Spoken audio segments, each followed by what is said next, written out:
저희 아, 오늘 찬양은 요즘 그 여러분 혹시 그 신의 악단이라는 영화 보셨나요? 예, 네. 예, 예. 그 영화에 나오는 찬양인데요. 주 예수 나의 산소망이라는 찬양인데 대구 대흥교회라는 교회에서 어, 어린이 청소년들이 같이 부른 찬양인데요. 은혜로 와서 함께 이 찬양 나누도록 하겠습니다.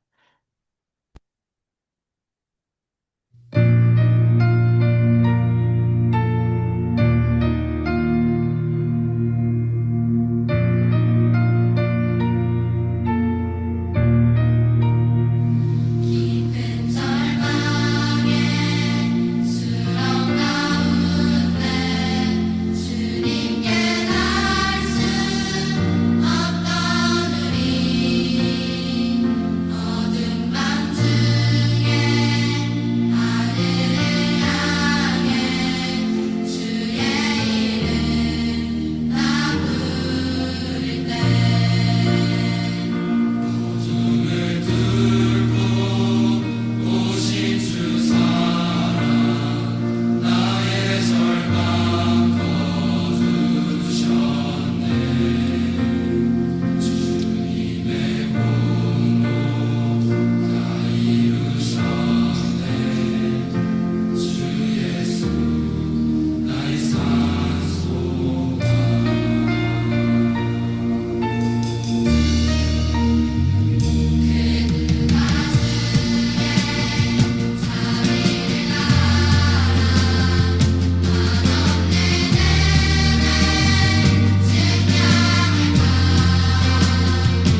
네, 우리 임승민 선교사님 기도해 주시고 저희 시작하도록 하겠습니다.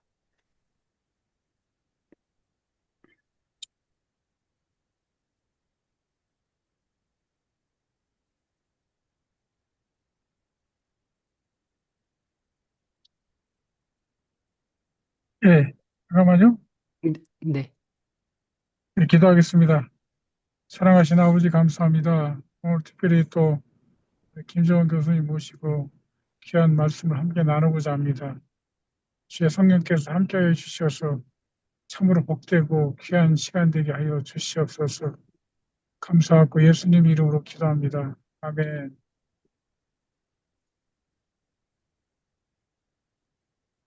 네. 제가 지난주에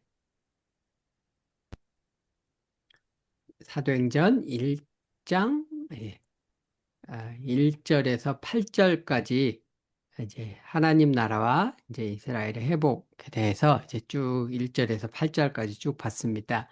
오늘은 이제 9절부터 제가 보도록 하겠습니다. 1장 9절에서 11절에 일단 예수님의 승천 이야기가 나오는데요. 9절에서 11절 제가 읽도록 하겠습니다. 이 말씀을 마치시고 그들이 보는데 올려져 가시니 구름이 그를 가려 보이지 않게 하더라. 올라가실 때에 제자들이 자세히 하늘을 쳐다보고 있는데 흰옷 입은 두 사람이 그들 곁에 서서 이르되 갈릴리 사람들아 어찌하여 서서 하늘을 쳐다보느냐 너희 가운데서 하늘로 올려지신 이 예수는 하늘로 가심을 본 그대로 오시리라 하였느니라. 네. 1장 9절에서 11절 예수님의 승천에 관한 장면입니다. 네, 예수님의 승천 장면에 깊은 의미가 있습니다. 일단 구약에 승천한 사례들이 있죠. 예, 구약에 승천한 사례가 어디냐면 열왕기 하에 9장에 2장에 보게 되면은 여기에 엘리야의 승천 이야기가 나옵니다. 엘리야의 승천 이야기를 보게 되면 이렇게 나와 있습니다. 건너매 이제 요단강을 건너서죠. 엘리야가 엘리사에게 이르되 나를 내게서 데려감을 당하기 전에 내가 내게 어떻게 할지를 구하라. 엘리사가 이르되 당신의 성령이 하시는 역사가 갑절이나 내게 있게 하소서 하는지라. 이르되 내가 어려운 일을 구하는도다. 그러나 나를 내게서 데려다 가시는 것을 내가 보면 그 일이 내게 이루어지려니와 그렇지 아니하면 이루어지지 아니하리라 하고 두 사람이 길을 가며 말하더니 불수레와 불말들이 두 사람을 갈라놓고 엘리야가 화요리 바람으로 하늘로 올라가더라. 엘리사가 보고 소리 지르되 내 아버지여 내 아버지여 이스라엘의 병거와 그 마병이여 하더니 다시 보이지 아니하는지라. 네, 여기까지 읽겠습니다. 그래서 여기 보게 되면은 구약에서 엘리야가 승천을 하고 엘리사가 엘리야의 승천을 목격하는 장면이 나와 있습니다. 근데 여기 보면은 크게 먼저 엘리야가 엘리사에게 내가 너한테 뭘 해줄까 물어봤더니 엘리사가 뭐라 그러냐면은 2배의 영을 달라고 얘기를 하죠. 여기 보면 당신이 당신에게 성령이 하시는 역사가 갑절이나 내게 있게 하소서. 하나님의 영이 당신에게 임해서 하나님의 역사가 일어나는데 그 영이 내게는 2배가 있게 해달라. 이렇게 얘기를 했습니다. 이게 영이 2배가 임하게 해달라는 것은, 이 요청이 무슨 의미냐면은, 어, 당신의 상속자, 계승자가 되게 해달라는 뜻입니다. 이 유대법에는요, 어, 그, 아들이 여러 명이 있잖아요? 그럼 아들에게 재산을 이제 아버지가 죽을 때 상속을 해주게 돼 있습니다. 근데 재산을 상속을 해주는데, 장자에게는 다른 아들의 2배를 상속을 해줍니다. 아들이 2명이면은 큰 아들에게는 2대 1 이렇게 상속을 해주고요. 아들이 3명이면은 2대 1대 1 이렇게 해주고 아들이 12명이면은 13으로 나눠서 큰 아들에게는 2배를 주고 다른 아들에겐 다 1인분씩을 주는 겁니다. 그게 그 레위기에 나와 있는 장자에게 2배를 주는 법칙이 있습니다. 그래서 2배를 받는다고 하는 것은 무슨 말이냐면 장자로서 아버지의 계승자, 상속자가 된다는 이야기입니다. 그래서 엘리사가 2배의 영을 구한다는 것은 물론 당연히 당신보다 나에게 하나님의 성령 역사가 더 2배나 있기를 원합니다. 라는 뜻이기도 하지만 동시에 당신의 하나님께서 받은 사명을 내가 계속 이어서 할 수 있는 당신의 상속자와 계승자가 되어질 수 있게 해 주십시오. 이런 뜻입니다. 그래서 엘리야의 사명이 뭐였냐면은 여기서 예. 엘리야의 사명이 이제 뭐였냐면은 엘리야는 엘리야의 활동의 시기는 아합 왕의 때였습니다. 아합 왕의 때는 이스라엘이 우상 숭배가 가득한 시대였습니다. 그러니까 이스라엘이 여호와 하나님을 버리고 이스라엘 나라가 전부 다 우상 숭배로 가득한 그래서 하나님과의 언약을 깨뜨리고 하나님의 언약 백성으로서의 어떤 아이덴티티를 완전히 잃어버린 그래서 엘리야의 말로는 나 하나밖에는 남은 사람이 없다. 선지자도 하나도 없고 그런 완전히 이스라엘이 자신이 하나님의 백성으로 아이덴티티를 잃어버린 시대에 엘리야가 받은 사명이 뭐냐면 그 우상숭배에 빠진 이스라엘을 하나님의 백성으로 여호와께로 돌이키는 사명을 받았었던 게 엘리야의 사명이었습니다. 근데 엘리사가 내게 2배의 당신의 2배의 영을 달라는 건 나로 하여금 당신의 상속자, 계승자가 되어서 당신이 했던 그 사명을 내가 계속 이어서 할 수 있게 해 주십시오라는 의미입니다. 그래서 그래서 어, 엘리야가 네가 어려운 것을 참 요구한다라고 하는 것이 2배 영을 주는 것이 어렵다라는 의미, 2배 영을 받는다는 것이 어렵다라는 의미일 수도 있겠으나 엘리야가 자신의 사명을 감당하는 게 정말 어려웠죠, 그죠? 그 아합 왕에게 바알의 그 모든 제사장들과 그 갈멜산의 결투를 통해서 그 바알의 제사장들을 다 죽이고 했는데도 이스라엘 나라가 회개하지 않잖아요. 그죠? 그 사명이 그렇게 자기가 감당하기가 어려워서 자기가 실망하고 좌절하고 호렙산까지 부활세바에서 죽기를 원하고 있다가 나중에 호렙산에 가서 하나님을 만나고서야 회복을 했단 말이에요. 그만큼 그 사명이 어려운 일이었다는 거죠. 근데 네가 나의 사명을 계속 이어서 하겠다고 하는 이 요청하는 너의 그에 정말 네가 어려운 사명을 감당하겠다는 어려운 길을 가겠다는 거구나. 이제 이런 의미라는 거죠. 이게 하나님이 2배의 영을 주시는 게 뭐가 어렵겠어요. 하나님의 입장에서는. 근데 네가 정말 어려운 사명의 길을 가려고 하는구나라는 이제 이 의미인 겁니다. 근데 네가 나의 승천을 보게 된다면 하나님께서 너의 소원을 들어주셔서 네가 나의 계승자가 될 것이다 라는 의미였던 거죠. 그러면 이 구약의 선례를 볼 때 승천을 목격한다는 것의 의미는 뭐냐면 상속자, 계승자가 된다는 뜻입니다. 엘리사가 엘리야의 사명의 상속자, 계승자가 되어서 엘리야의 사명을 이어서 배교한 이스라엘을 여호와께로 돌이키는 일들을 했던 것처럼 승천을 본다는 것은 이제 제자들이 예수님의 승천을 본다는 건 무슨 뜻이냐면 곧 제자들이 예수님의 사명을 이어서 감당할 예수님의 사명의 계승자와 상속자가 되어진다는 의미죠. 그러면 예수님의 사명은 뭐였죠? 예수님의 사명은 이스라엘을 돌이키고 땅끝까지 이방의 빛이 되어지는 것이 예수님께서 받은 사명이셨습니다. 그래서 제자들은 이스라엘을 돌이킬 뿐만 아니라 이방인 땅끝까지 이방의 열방의 빛이 되는 사명을 예수님의 사명을 이어서 감당하는 예수님의 사명의 계승자, 상속자가 되었다는 것이 이들이 승천을 목격했다는 것의 이제 의미죠. 예수님께서 승천 후에 동행을 약속하셨습니다. 그게 뭐냐면 이건 1장 8절의 말씀인데요. 여기 어, 1장 사도행전 1장 8절에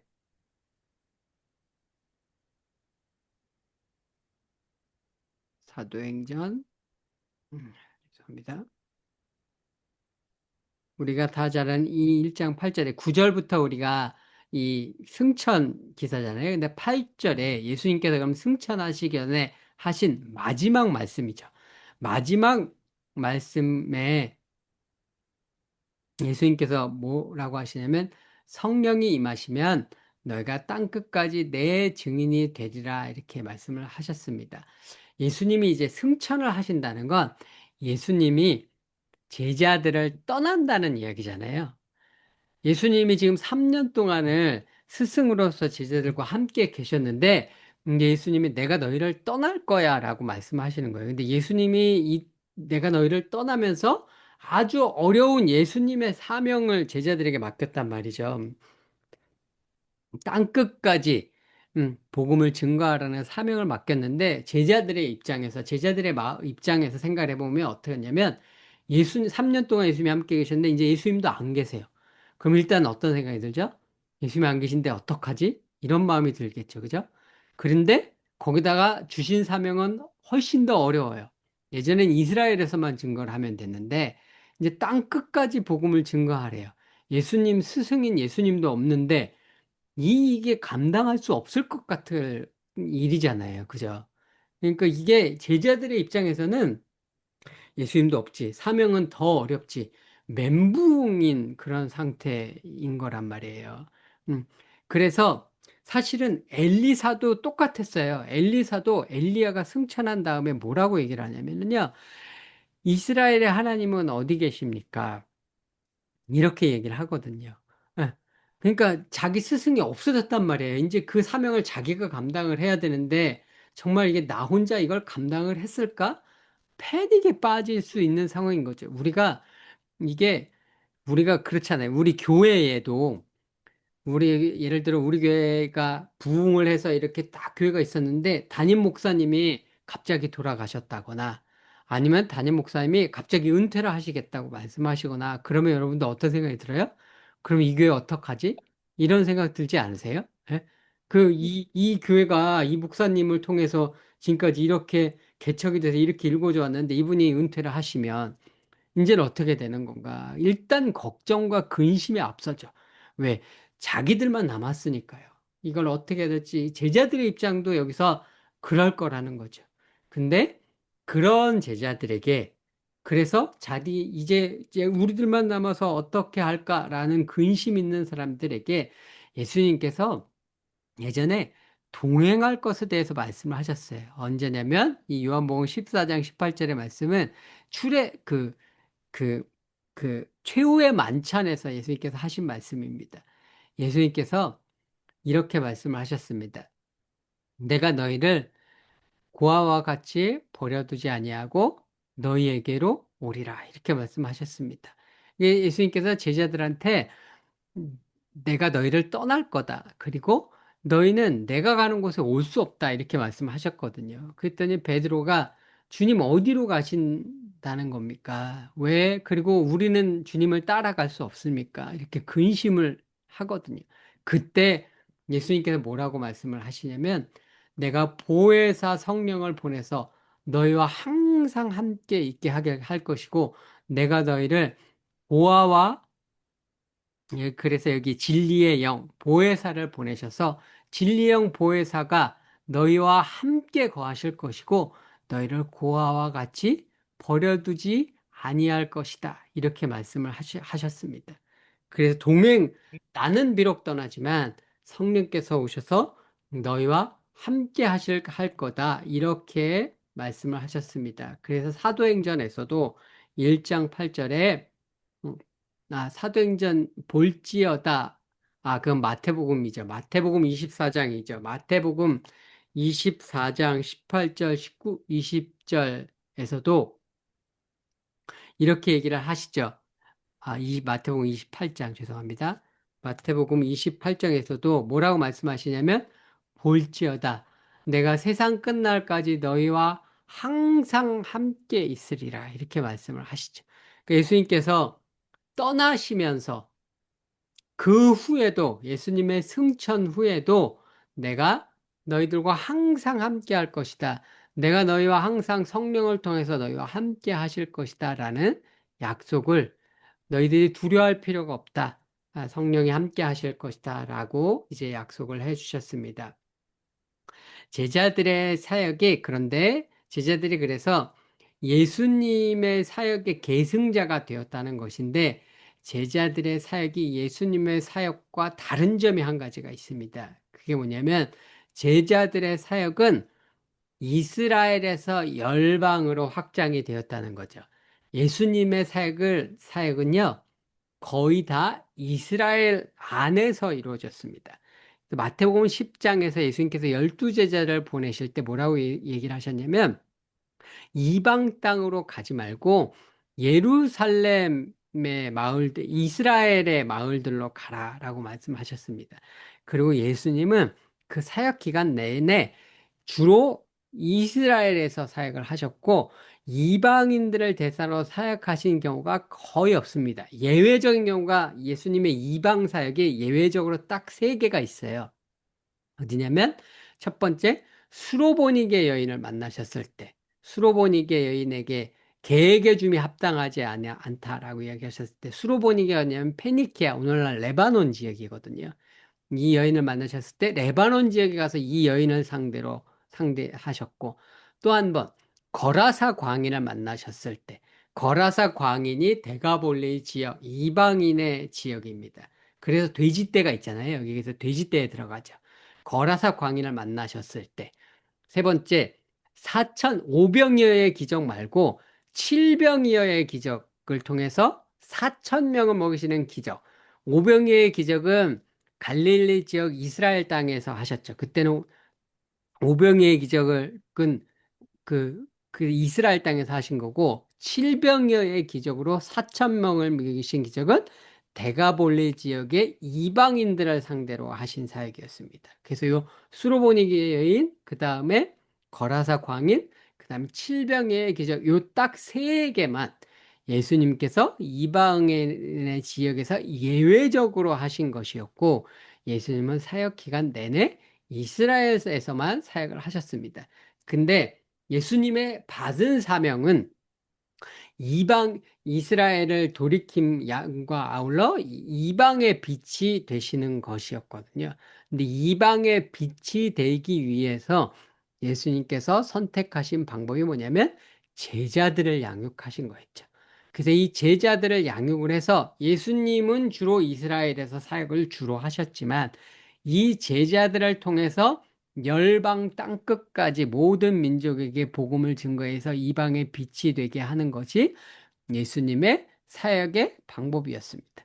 그래서 제자들에게 뭐라고 말씀하시면 이제 그 마태복음 우리 여기 보면 28장 19, 20절에 여기 보면 모든 민족을 제자로 삼으라 이렇게 말씀하시고 사도행전 1장 8절에 보면 사도행전 1장 8절로 가게 되면 여기 보면 땅끝까지 제자들에게 이르러라 라고 말씀을 하셔서 생명을 받은 직후 제자들을 통해서 열방으로 복음을 증가하시는 것이 예수님의 사역의 방법이었던 거죠. 그래서 제자들의 사역은 사역적인 측면에서 예수님의 사역이 이스라엘에 국한된 사역이었다면 제자들을 통해서 열방으로 사역이 확장되어지는 역사가 이제 일어나죠. 이 사역의 방법을 사도 바울의 표현을 따르자면 첫째는 유대인에게요.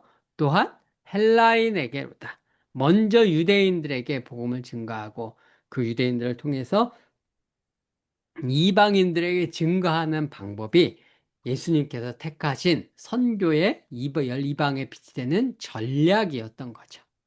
그렇게 해서 이제 제자들을 통해서 이제 이방으로 복음이 이제 확장되어지는 일들이 이제 일어나게 됩니다. 이제 21절부터는 12절부터 죄송합니다. 이게 12절부터는 새로운 사도를 이제 12번째 새로운 사도를 이제 세우는 일이 이제 일어나게 됩니다. 마띠아를 이제 세우는 장면이 나오죠. 다 잘 아시는 얘기니까 시간이 없어서 제가 읽지는 않겠습니다. 이제 가룟 유다, 죽은 가룟 유다를 대신해서 마띠아를 대신 사도로 세우게 됩니다. 근데 사도란 우리가 사도에 대해서 일단 정의를 우리가 할 필요가 있는데요. 사도란 보냄을 받은 자라는 뜻입니다. 보냄을 받은 자, 어원적으로 수동태예요. 자기가 어떤 사람으로부터 보냄을 받은 자라는 뜻. One who was sent, 영어로 하면 이렇게 보냄을 받은 자라는 뜻이고요. 두 번째 의미는 그래서 보냄을 받아서 이 사람이 주로 하는 일이 뭐냐면 메시지를 전달하는 일입니다. 그래서 메신저라는 뜻이 있습니다. 메시지를 전달하는 사람. 사도는 그래서 어원적으로는 보냄을 받은 자. 그래서 우리가 흔히 하나님의 보냄을 받아서 복음을 전하는 자를 우리가 사도라고 하는데, 달리 사도라는 1번 사도라는 뜻도 있고, 어원적으로는 보냄을 받은 자, 해석을 할 때는 우리가 그럴 때는 사도라고 번역하지만, 두 번째는 메신저, 메시지를 전달하는 자라고 번역을 할 때가 있습니다. 이제 영어로 apostle이라는 단어가 사도, 메신저 이 두 가지의 뜻을 가지고 있습니다. 이게 구약에 우리가 예언자라는 단어가 있죠. 예언자를 우리가 흔히 전에 말씀을 드린 것도 같은데, 예언자 혹은 선지자라는 단어가 우리 선지자 하면은 예언하는 사람, 프리딕트 하는 사람, 미래를 예언하는 사람, 말하는 사람이라고 생각을 하기가 쉽거든요. 근데 예언자라는 단어의 히브리어가 이제 나비라는 단어입니다. 근데 이 단어가 수동태예요. 그래서 이 단어의 원래 어원적인 뜻은요, 말하는 자가 아니라요, 들은 자라는 뜻입니다. 영어로 하면 the one who is spoken to. 하나님께서 말씀하셔서 그 말씀을 들은 자, 하나님께서 말씀하신 자. 그래서 그 사람 입장에선 하나님의 말씀을 들은 자라는 뜻이 예언자, 선지자라는 단어의 뜻이에요. 그러니까 예언하는 자가 선지자가 아니라 하나님의 말씀을 들은 자가 예언자, 선지자인 것이고요. 사도가 내가 증거하는 자가, 메시지를 내가 증거하는 자가 사도가 아니라 하나님으로부터 들을 메시지를 전달받아서 하나님께로부터 보냄을 받은 바가 있는 자라야 이제 사도가 되는 겁니다. 자기 스스로 말하는 자는 선지자나 자기 스스로 가겠다고 하는 자는 사도가 되어질 수가 그래서 없습니다. 주체가 하나님이 되어져야 하기 때문에 사람은 항상 수동태가 됩니다. 이게 스스로 될 수가 없는 게 예언자나 사도입니다. 사도는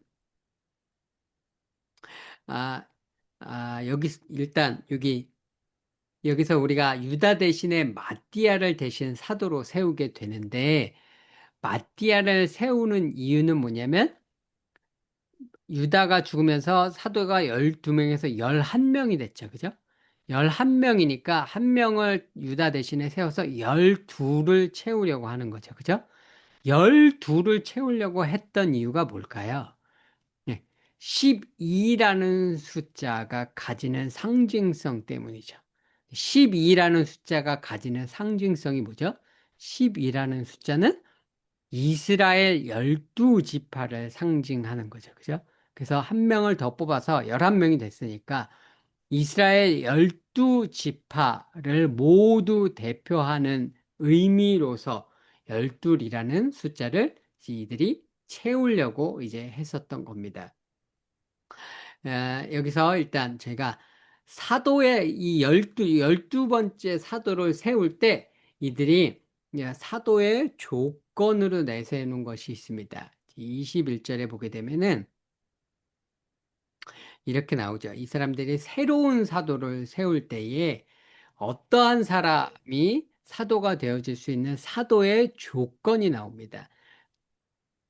여기 보면 이러함으로 요한의 세례로부터 우리 가운데서 올려져 가신 날까지, 요한의 세례 때부터 예수님이 승천할 때까지 주 예수께서 우리 가운데 출입하실 때에 항상 우리와 함께 다니던 사람 중에 하나를 세워 우리와 더불어 예수께서 부활하심을 증언할 사람이 되게 하여야 하리라 하거늘. 그들이 두 사람을 내세우니 하나는 바사바라고도 하고 별명은 유스도라고 하는 요셉이요 하나는 마띠아라. 그들이 기도하여 이르되 무사람의 마음을 아시는 주여, 두 사람 중에 누가 주님께 택하신 바 되어 공서와 및 사도의 직무를 대신할 자인지를 보이시옵소서. 유다는 이 직무를 버리고 제 것으로 갔나이다 하고 제비 뽑아 마띠아를 얻으니 그가 11사도의 수에 들어가니라. 그렇게 해서 이제 12명이 되었습니다. 근데 여기 보면 조건이 예수님이 살아계셔서 이 땅에서 공생애를 하실 때에 항상 예수님과 다른 제자, 11제자들과 함께 다니던 사람이어야 했습니다. 그죠? 네. 그래서 사도의 조건은 뭐예요? 사도의 조건은 예수님을 목격하고 예수님의 공생애 동안 예수님과 함께 동행했었던 사람이어야만 하는 것이 사도의 조건이죠. 그죠? 예수님을 직접 목격하고 예수님과 동행했었던 자여야 이제 사도가 되어질 수 있는 것이 이 12사도에 들어갈 수 있는 조건이었습니다. 그게 사도행전에서 12사도를 뽑을 때의 조건이었습니다. 그럼 여기서 우리가 이런 질문이 들죠. 그렇다면 오늘날에 사도가 존재할 수 없는가? 이런 질문을 우리가 할 수가 있겠죠. 그죠? 네. 오늘날에는 그러면 우리가 사도가 있을 수 있는 것인가? 없는 것인가? 방금 저희가 읽었던 이 조건이 사도의 조건이라면 오늘날은 사도가 있을 수가 없겠죠. 그죠? 예, 왜냐하면 사도란 예수님의 공생애를 직접 목격하고 동행했던 사람이어야 하니까요. 그래서 오늘날은 사도가 있을 수 없다는 것이 보편적인 신학계와 교단의 입장입니다. 그게 보편적인 대부분의 한국의 장로교 교단들, 장로교 쪽의 합동, 통합, 뭐 여러 교단들의 보편적인 입장이에요. 그래서 제가 이게 여기 보게 되면은 이게 이단연구학회라는 데서 작년 11월에 했었던 이제 합동신학대학원에서 열렸던 정기학술 대회의 이제 모습입니다. 근데 이 학술 대회의 제목이 뭐였냐면은 주제가 이 시대에도 사도가 있는가였어요. 이게 학술 대회 주제가 이 주제죠. 오늘날 사도가 존재하는가?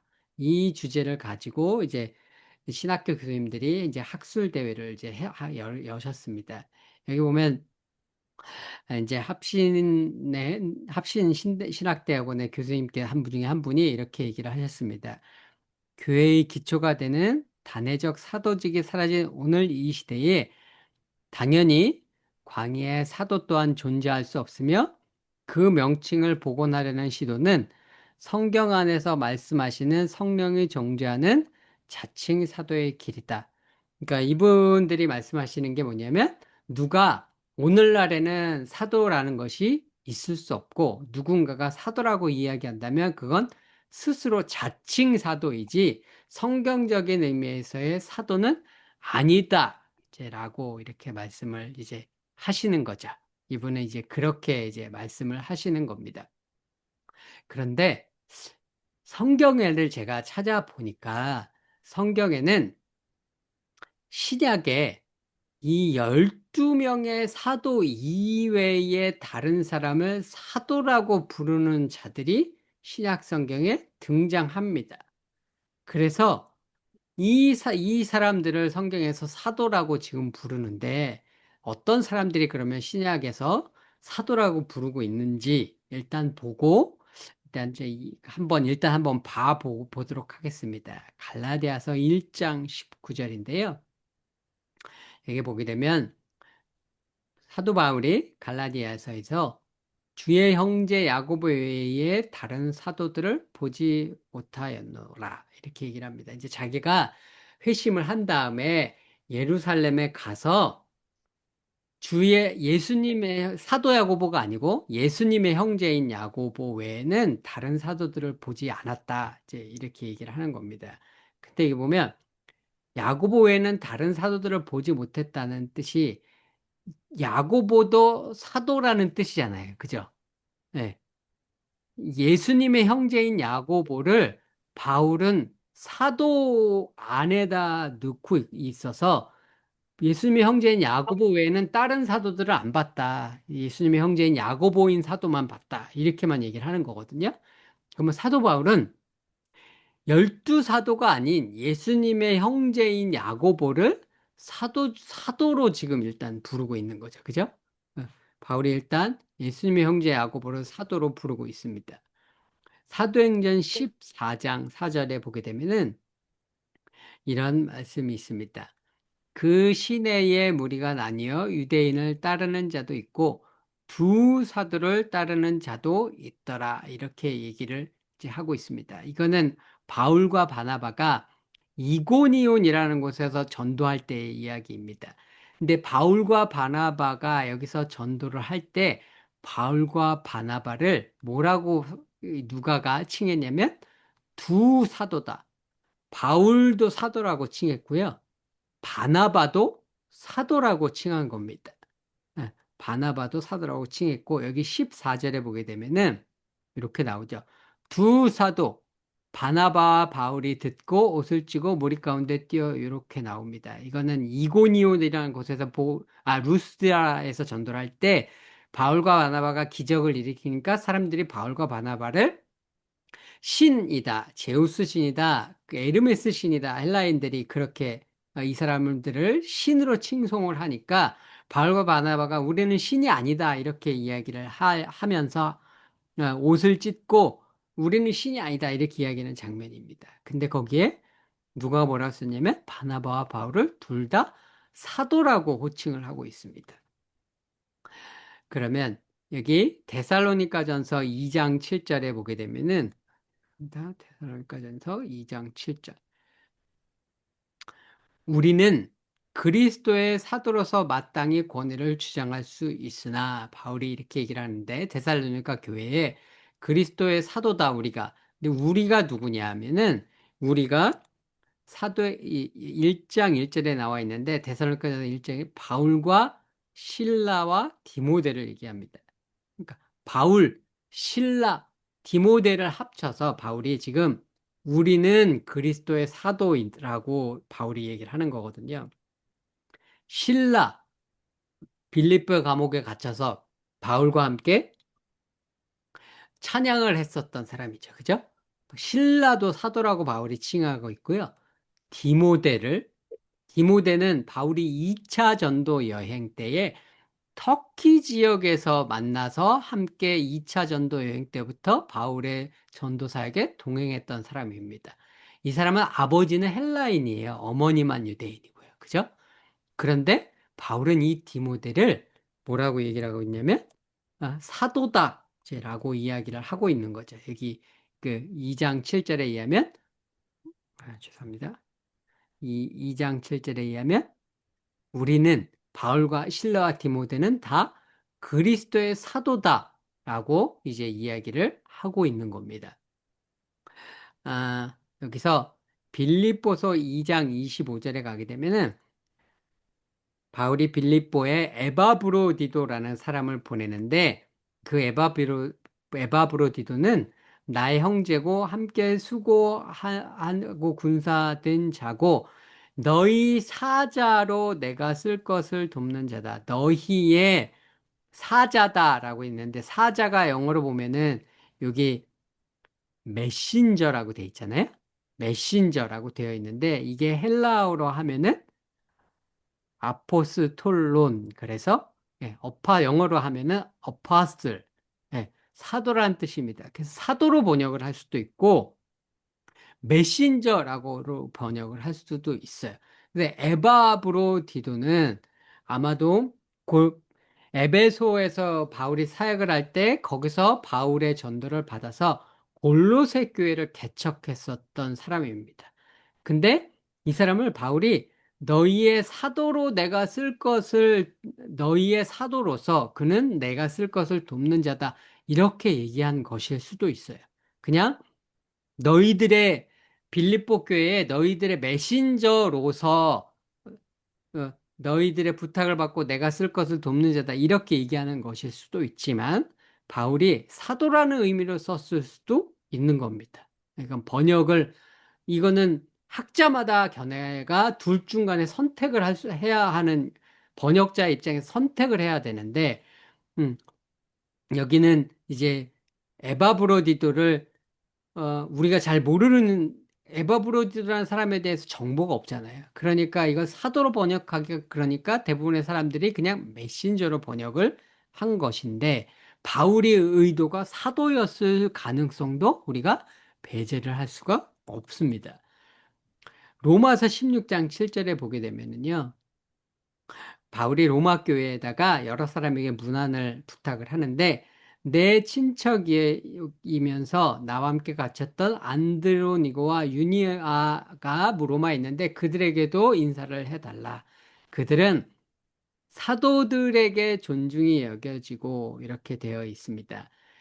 이게 ESV 같은 게 보면은 They are well known to the apostles, 이렇게 돼 있죠. 이 두 사람은 사도들에게도 잘 알려져 있는 사람이다, 이렇게 해석을 할 수도 있고요. 이거를 NIV는 어떻게 해석했냐면 They are outstanding among the apostles, 이렇게 돼 있습니다. 이 두 사람은, 안드로니고와 유니아는 사도들 중에서도 아주 뛰어난 사람이다, 이렇게 번역을 했습니다. 이게 번역이 둘 다 헬라어를 번역을 함에 있어서 이런 번역도 가능하고 이런 번역도 가능한 겁니다. 근데 그러면 NIV 번역자들은 이렇게 번역을 했는데 이쪽의 ESV는 이렇게 번역한 이유는 안드로니고와 유니아가 누군지를 잘 모르는데 사도로 번역하기가 부담스러웠었던 것이고, 이분들은 아무래도 문맥적으로는 그래도 이들이 사도들 중에 뛰어난 사람이다, 이렇게 번역하는 것이 바울의 의도와 문맥에 더 맞는 것 같다라고 여겼기 때문에 이분들은 이렇게 번역을 한 겁니다. 그러면 이 번역이 맞다면, NIV의 번역이 맞다면 안드로니와 유니고라는 여자들인데, 이분들은 여자 이름이거든요. 근데 이분들은 사도들 중에서도 뛰어난 사람들이다, 바울이 지금 이렇게 얘기를 하니까 이들을 사도들이다라고 이야기를 바울이 하고 있는 거죠. 그죠? 그러면 지금 이 갈라디아에서부터 여기에 있는 사람들은, 여기에 누구누구 있죠? 그러면 바울, 실라, 디모데, 바나바, 에바브로디도, 안드로니고와 방금의 율리아, 이런 사람들 모두를 지금 바울은 사도라고 부르고 있단 말이에요. 그러면 신약 성경이 정의하고 있는 사도는 우리가 크게 두 가지 사도를 우리가 정의를 할 수가 있죠. 협의의 사도. 협의의 사도는 딱 12명의 사도. 우리가 맡았던 여기 사도행전 1장의 사도의 조건에 해당되는 12명의 사도. 예수님과 공생의 사역을 예수님과 함께 같이 했었던 12명의 사도. 이 사람들은 협의의 사도인 거고요.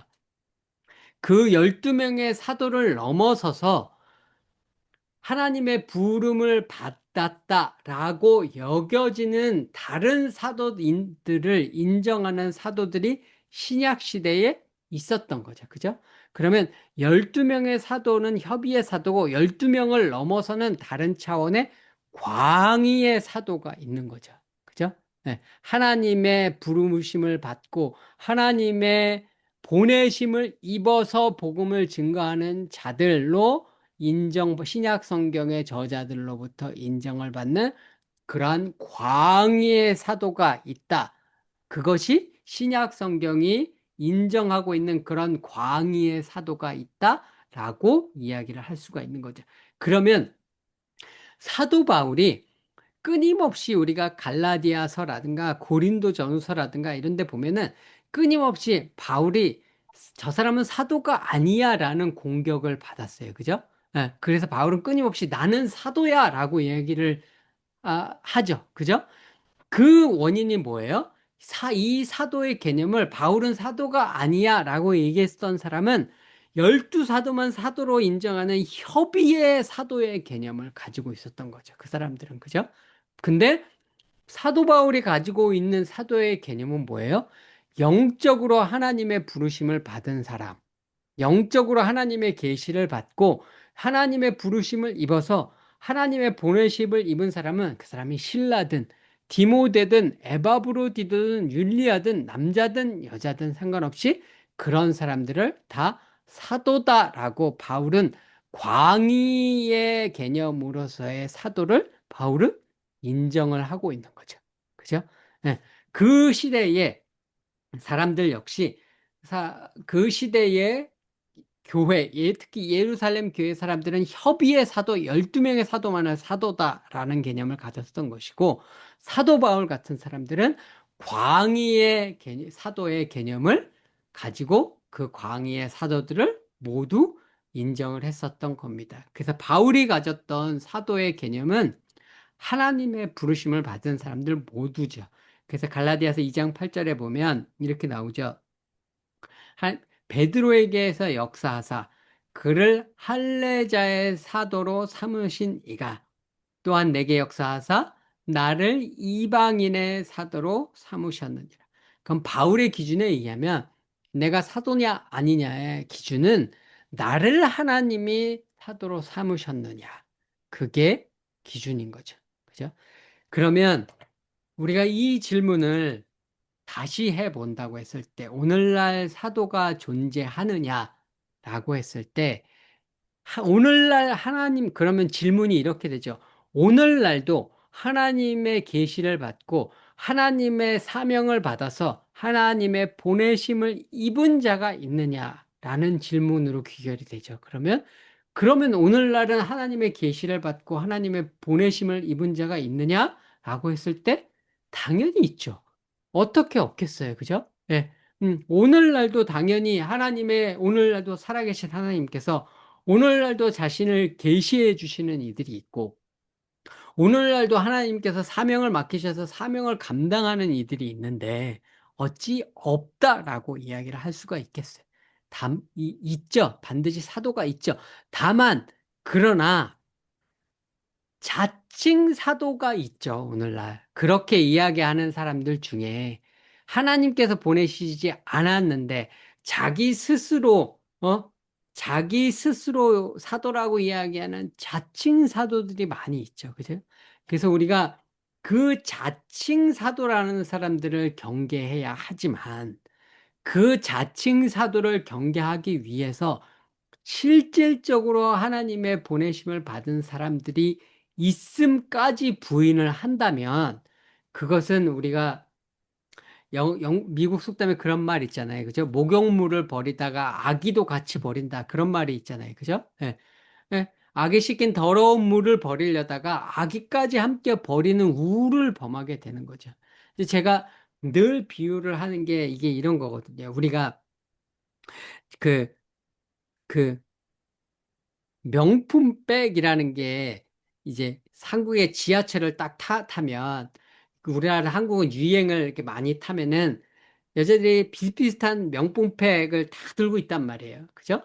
근데 대부분은 비싸니까 가짜인 백을 들고 다니는 경우들이 많단 말이에요. 그죠? 근데 대부분의 사람들이 가짜 백을 들고 다닌다고 해서 어떤 사람이 이 진짜 백을 내가 너한테 줄게 이렇게 얘기를 하는데 내가 이걸 들고 다닌다고 해도 모든 사람들이 다 가짜를 들고 다니기 때문에 사람들이 이걸 가짜라고 생각할 거야. 그러니까 나는 이 백을 안 가질래 라고 하면 그건 너무나도 어리석은 선택이잖아요. 그죠? 예? 그 절대 다수의 사람들이 가짜를 들고 다니기 때문에 그렇게 볼까 봐 나는 이 진짜들을 내가 가지지 않겠다고는 선택은 너무나 어리석은 선택이죠. 우리가 성령의 사역이라든가 오늘날 선지자가 있는가, 오늘날 사도가 있는가라는 이런 질문들에서 우리가 너무나 이런 것들을 배척하는 분위기가 교회에 형성된 이유가 너무나 많은 자칭 사도들이 있었고 이런 자칭 사도, 자칭 선지자 그리고 성령 사역을 한다고 하는 자들이 하는 가짜 사역들이 너무나 교회에 너무나 많은 폐단을 줬기 때문에 이런 것들에 대한 경계심 때문에 우리가 자꾸 이것들을 멀리하게 되는데 그게 다 사단의 전략과 계계에 빠져서 우리가 진정 삼어야 할 하나님의 전략과 진정 삼어야 할 진리와 성령의 사역까지도 멀리하게 되는 상황 가운데 우리가 빠져버린 상태에 있는 거라는 거죠. 그죠? 네.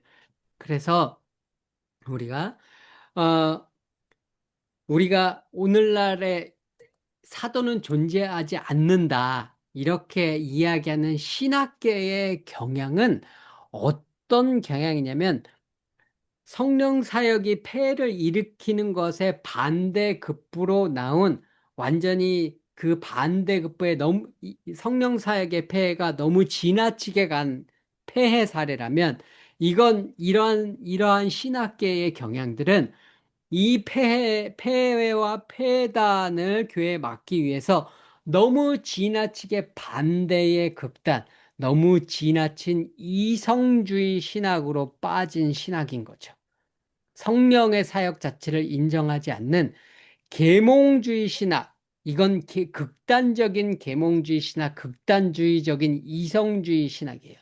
이 신학을 가지고 있는 사람들은 오늘날 인간의 이성으로 이해할 수 없는 계시라든가 축사 사역이라든가 치유의 사역이라든가 이런 것들을 다 인정하지 않아요. 교회 이런 것들은 다 잘못된 것이다. 이런 것들은 다 신사도 운동이다. 다 이렇게 한꺼번에 성령 사역을 전부 싸잡아서 전부 다 비난하고 전부 다 이건 다 가짜다 이렇게 얘기를 한단 말이에요. 근데 이분들은 이성주의에 빠져서 자기의 이성으로 이해하지 못하면 그건 다 가짜라고 생각해요. 근데 이분들은 성령을 체험한 적이 없는 분들이죠. 성령의 역사를 경험한 적이 없고 축사의 사역, 귀신이 쫓겨나가는 축사의 사역을 경험한 적이 없고 치유의 사역을 경험한 적이 없어서 오직 이성으로 이해할 수 있는 것만을 받아들이는 이분들이 그렇게 해서 그래서 흔히 하는 말씀이 우리가 말씀에만 집중해야 된다. 말씀 중심의 사명으로 가야 된다라고들 많이 이야기를 하시거든요. 근데 이분들이 이야기하는 말씀 중심이라는 것이 철저한 이성 중심의 신학이라서 성령의 역사와 사역을 성령의 기적적인 역사를 전혀 인정하지 않는 계몽주의적이고 이성주의적인 신학에 빠져버린 이성주의적 극단에 빠져 있는 경우들이 많이 있습니다. 그러니까 우리가 한쪽 극단에 성령의 사역을 추구한다고 하면서 거짓 선지자인 이쪽의 폐단도 문제이지만 한쪽으로는 이성주의 신학으로 완전히 빠져서 성령의 역사를 완전히 인정하지 않는 것도 또 하나의 극단인 겁니다. 그래서 이 둘 모두를 우리가 다 분별할 수 있어야 합니다. 그래서 오늘도 이러한 이슈들에 있어서 오늘날도 사도가 존재할 수 있는가? 오늘날도 예언자가 존재할 수 있는가? 오늘날도 성령의 역사, 기적의 역사, 축사의 역사와 이런 것들이 존재할 수 있는가라는 것에 대해서 분명히 성령께서 충분히 역사하실 수 있다는 것들을 우리가 인정하고 아마 선교지에 계신 분들은 이런 걸 다 인정할 거예요. 예. 아마 제3세계권에 아시아에 있는 작은 뭐 필리핀의 섬이라든가 뭐 인도네시아의 뭐 섬이라든가 남미라든가 아프리카라든가 이런 데서 사역의 경험이 있으신 분들은 이런 경험들이 다 있어서 그걸 다 인정을 하실 겁니다. 그리고 한국 분들 중에도 예전에 6, 70년대의 시골에서 시골교회에서 사역을 평신도들이라도 시골교회 경험이 있으신 분들은 시골교회에서 일어난 이런 부흥회나 이런 데서 이런 일들을 직접 경험해 보신 분들이 많이 있을 겁니다. 근데 지금 한국교회가 도시화되어지고 90년대 이후에 이성주의적인 신학이 예, 예, 교계의 목회자들을 완전히 사로잡고 이 이성주의에 사로잡힌 신학 목사들이 하나님을 향한 이런 놀라운 경험들을 전혀 경험해 보지 못한 상황에서 가르치고 있기 때문에 하나의 극단으로 이제 우리가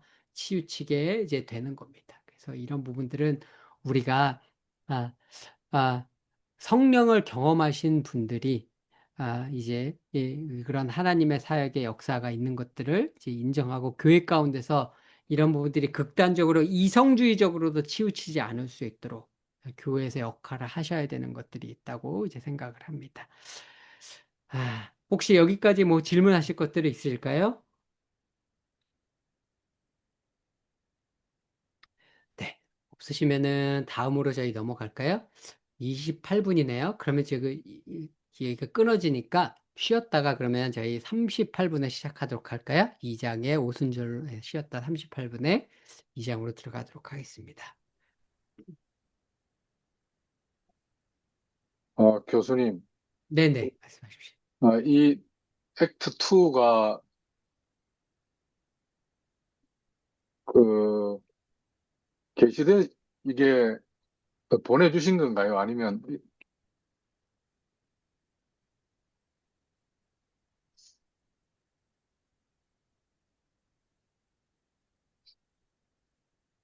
죄송합니다.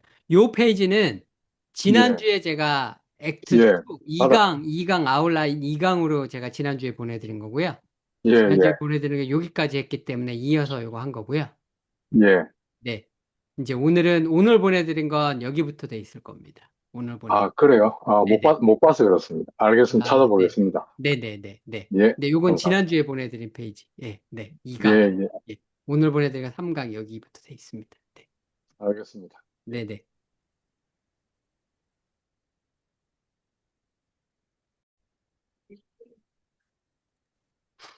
네. 그러면 저희 2장, 이제 오순절 사건이 나오는 2장을 이제 들어가도록 하겠습니다. 2장 들어가기 앞서 오순절에 관한 말씀 1장 4절 5절 읽고 2장 읽겠습니다. 1장 4절 5절입니다. 사도와 함께 모이사 그들에게 분부하여 이르시되 예루살렘을 떠나지 말고 내게서 들은 바 아버지께서 약속하신 것을 기다리라. 요한은 물로 세례를 베풀었으나 너희는 몇 날이 못되어 성령으로 세례를 받으리라 하셨느니라. 2장 1절에서 4절입니다. 오순절 날이 이미 이름에 그들이 다 같이 한 곳에 모였더니 호련히 하늘로부터 급하고 강한 바람 같은 소리가 있어 그들이 앉은 온 집에 가득하며 마치 불의 혀처럼 갈라지는 것들이 그들에게 보여 각 사람 위에 하나씩 임하여 있더니 그들이 다 성령의 충만함을 받고 성령의 말하게 하심을 따라 다른 언어들로 말하기를 시작하니라. 일단 4절까지만 읽도록 하겠습니다.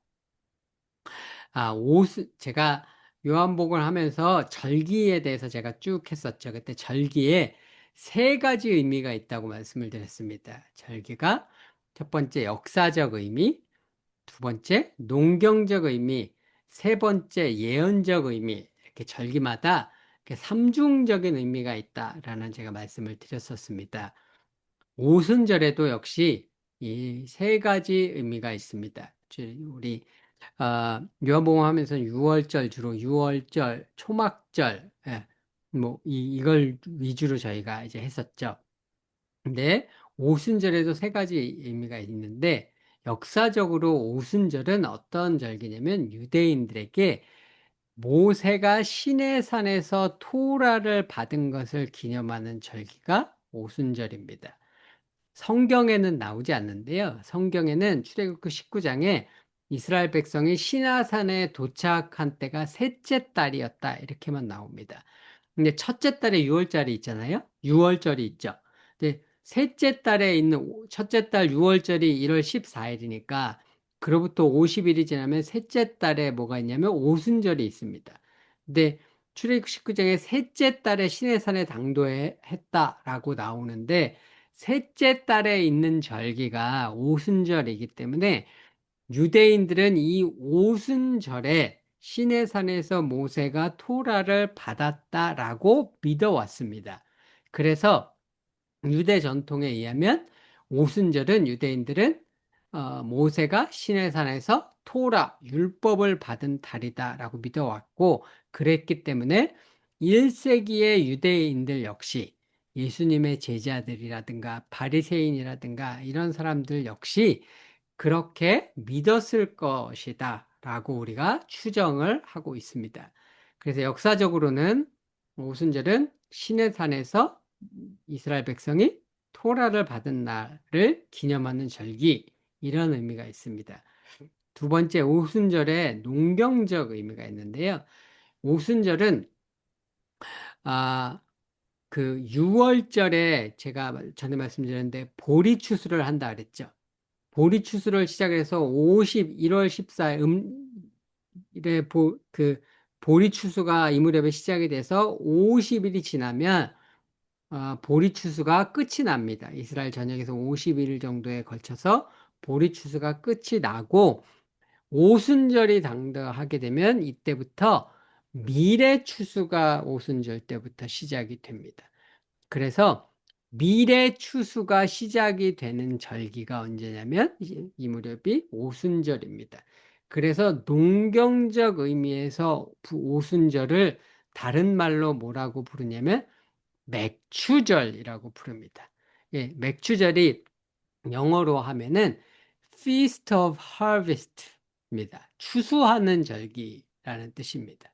그래서 출애굽기 23장에 보게 되면은 이 오순절을 맥추절이다, 추수절이다, Feast of Harvest다 이렇게 나옵니다. 그래서 오순절 때 이 사람들이 어떤 기도를 드리냐면 유대인들이 드리는 그 기도문에 어떤 기도를 드리냐면 우리가 씨를 뿌리는 것은 우리가 하는 것이지만 거두는 것은 하나님의 손에 달려 있습니다 라는 기도문을 하나님 앞에 드립니다. 추수가 하나님의 손에 달려 있음을 고백하는 기도인데 그 추수에 관한 그 기도를 하나님의 손에 달려 있음을 밝히는 기도를 드리는 절기가 오순절입니다. 그러니까 추수와 관련이 있는 절기라는 거죠. 그리고 예언적으로는 이 오순절이 가지는 예언적인 의미는 뭐냐면 이런 역사적 관점에서 봤을 때 1세기를 살아가던 유대인의 관점에서 봤을 때는 오순절은 단순히 과거에 일어난 토라를 받는 것만 기념하는 절기인 줄 알았는데 토라를 받는 것 자체가 오순절에 성령을 받는 것에 대한 예표였었던 거죠. 그죠? 네. 물리적으로 하나님의 말씀을 받는 오순절에 있었던 그 토라 율법을 받는 것이 앞으로 있을 성령을 받는 것에 대한 예언적인 기능이 있었던 겁니다. 우리가 6월절은 그걸 어떻게 얘기를 했어요? 6월절에 우리가 양을 잡아서 문설주의 피를 이스라엘 백성이 그 사망 권세가 넘어가는 그 과거의 것을 기념하는 절기가 그것만인 줄 알았는데 앞으로 오실 예수 그리스도가 어린 양으로 오셔서 우리의 모든 죄를 사해 주실 것에 대한 예언적이고 예표적인 기능이 6월절에 있는 거라고 제가 말씀을 드렸잖아요. 그죠? 네. 여기서 토라를 받는 오순절의 역사적 의미가 성령을 받을 것에 대한 예언적이고 예표적인 의미가 이제 있었던 겁니다. 그래서 이 오순절의 예언적 의미가 유대인들이 지키는 전통에 고스란히 담겨져 있습니다. 이게 특별히 이제 6월절 전통 행사를 보면 6월절 전통 행사에 예수 그리스도의 죽음에서부터 오순절 성령의 역사까지 그 예언적인 의미들이 쭉 담겨져 있는 것들을 이제 보게 됩니다. 6월절에서 오순절까지 이 유대의 전통들을 보게 되면 6월절 만찬을 하게 될 때 6월절은 첫 번째 달이죠. 1월 14일 유대력으로 1월 14일에 니산월 14일에 6월절 만찬을 가지게 되는데 주로 저녁에 만찬을 갖습니다. 저녁 6시에서 한 10시 정도에 갖는다고 그래요. 늦으면 자정까지도 긴 만찬을 이제 갖습니다. 근데 긴 만찬을 가지면서 저녁 10시가 되면은 아버지가 6월절 만찬에서 맞자라고 외칩니다. 맞자가 뭐냐면은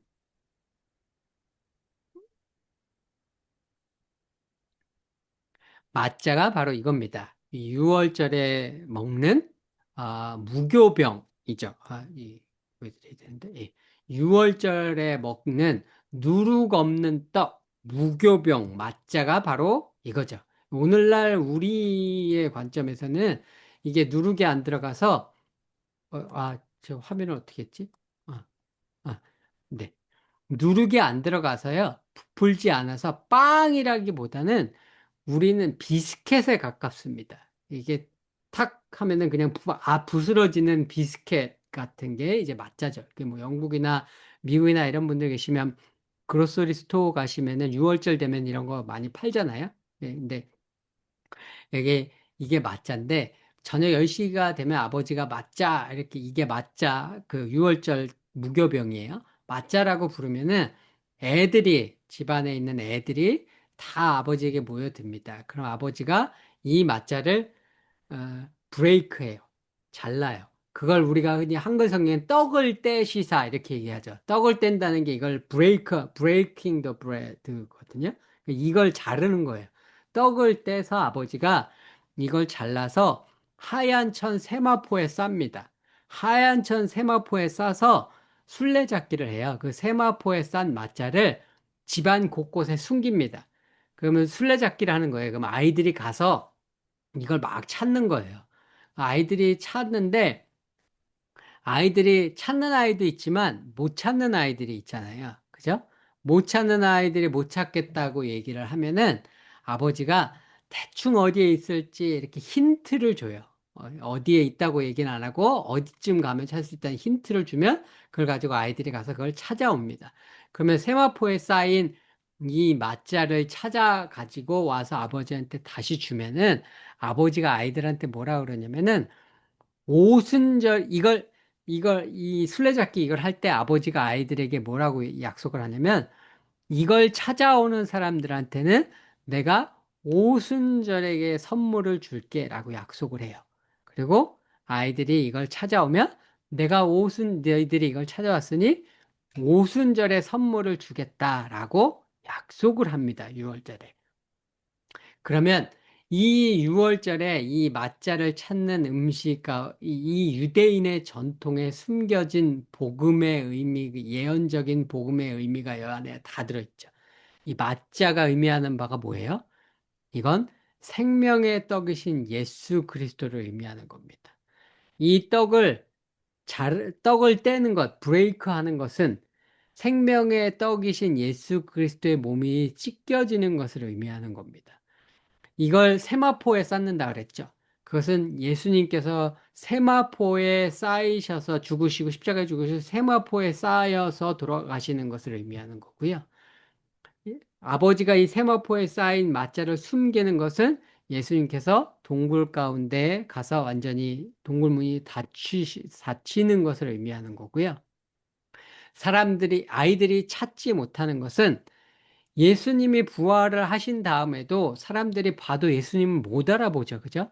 어, 그래서 아버지가 힌트를 줘서 이 아이들이 그걸 찾게 되는 것은 예수님께서 자기를 못 알아보는 사람들에게 자기를 알아볼 수 있도록 자꾸 힌트를 주시죠. 그죠? 못자국을 보이기도 하시고, 예, 자꾸 말씀을 하시기도 하고, 그렇게 예수님이 힌트를 주시는 것이고, 예수님을 찾은 자에게 부활하신 예수 그리스도를 만난 자에게 예수님께서 그 다음에 약속하시는 선물이 있죠. 그게 오순절에 성령을 보내주시겠다라는 약속이죠.